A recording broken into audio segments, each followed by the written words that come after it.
Hi everyone! আজকে আমি তোমাদের সঙ্গে শেয়ার করব একটা চিকেনের রেসিপি। তো কদিন আগে মা বাড়িতে ছিল না। আর রান্নার দায়িত্বটা ছিল আমার আর রিমির উপর। তো আমি নিয়েছিলাম চিকেন রান্নার দায়িত্বটা। আমি অনেকগুলো ভিডিও দেখে নিজের মতো করে রান্নাটা করেছিলাম। আর রান্নাটা করার সময় ভাবলাম একটু শুটও করে নিই। তো ভালোই হবে, তোমাদের সঙ্গে শেয়ারও করতে পারবো। আর আমার মনেও থাকবে যে কিভাবে রান্নাটা করেছিলাম। চিকেনটা ম্যারিনেট করার জন্য এর মধ্যে আমি দিয়েছিলাম লেবুর রস, লবণ, হলুদ আর গোলমরিচের গুঁড়ো, তার সাথে সর্ষের তেল। আর সবশেষে এড করেছিলাম আদা, রসুন, লঙ্কার পেস্ট। আর এগুলো দিয়ে ভালো করে মেখে চিকেনটা প্রায় ০.৫ ঘন্টার মতো রেখে দিয়েছিলাম। আর তারপর শুরু করলাম রান্না। তো কড়াইতে ১ম এই তেল দিয়ে দিলাম। আর তেল দিয়ে তারপর আমি আলুগুলো ভেজে নিলাম। আর আলুগুলো ভাজার সময় আমি এটার মধ্যে একটু লবণও এড করে দিয়েছিলাম। আলুগুলো ভাজতে বেশ অনেকটাই টাইম লেগেছিল। তারপর আলুগুলো ভাজা হয়ে গেলে আলুগুলো তুলে নিয়ে সেই তেলের মধ্যেই আমি দিয়ে দিলাম গোটা গরম মসলা, লবঙ্গ, এলাচ আর দারচিনি।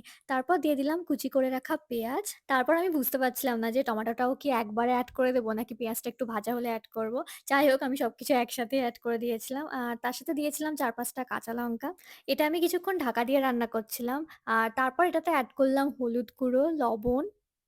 আর সবশেষে এড করলাম ৩ চামচ মতো জিরে গুঁড়ো আর একটু ধনে গুঁড়োও দিয়েছিলাম। আরেকটা জিনিস দেওয়া হয়নি, সেটা হলো শুকনো লঙ্কার গুঁড়ো। ওটা এড করলে একটু কালারটা ভালো আসতো। বাট সেদিন আমি খুঁজে পাচ্ছিলাম না। তো ওইজন্য ওটা আর এড করা হয়নি। তো ওটা স্কিপ করে দিয়েছিলাম। তো মসলাটা ভালো করে কষানো হয়ে গেলে ম্যারিনেট করে রাখা চিকেন আর ভেজে রাখা আলু সবকিছু একসাথে দিয়ে দিলাম। তারপর ঢেকে দিয়েছিলাম। ঢেকে প্রায় ১০-১৫ মিনিট মতো মনে হয় রান্নাটা করেছিলাম। তারপর চিকেনটা কষানো হয়ে গেলে রিনি বলল একটু টেস্ট করবে কষা মাংস। বল কেমন লাগছে? মোটামুটি। একটু লবণ লাগবে। মসলা একটু কম হয়েছে মনে হচ্ছে। ঠিক আছে। কম মসলা দেওয়া হয়নি।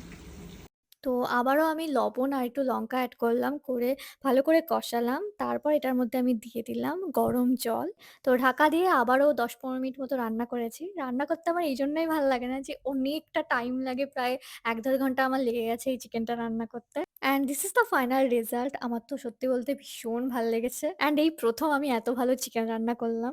বিকালবেলা প্রীতম এসেছিল, তো প্রীতমকেও আমি বললাম একটু টেস্ট করতে। হ্যাঁ, খেয়ে বলো কেমন হয়েছে? আমাকে একটা জিনিস বলো। হয়েছে?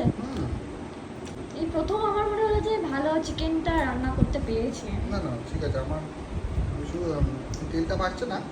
মানে তেল আমি খুব কম দেওয়ার চেষ্টা করেছি। তবু তেলটা ভাসছে। তেলটা ভাসছে?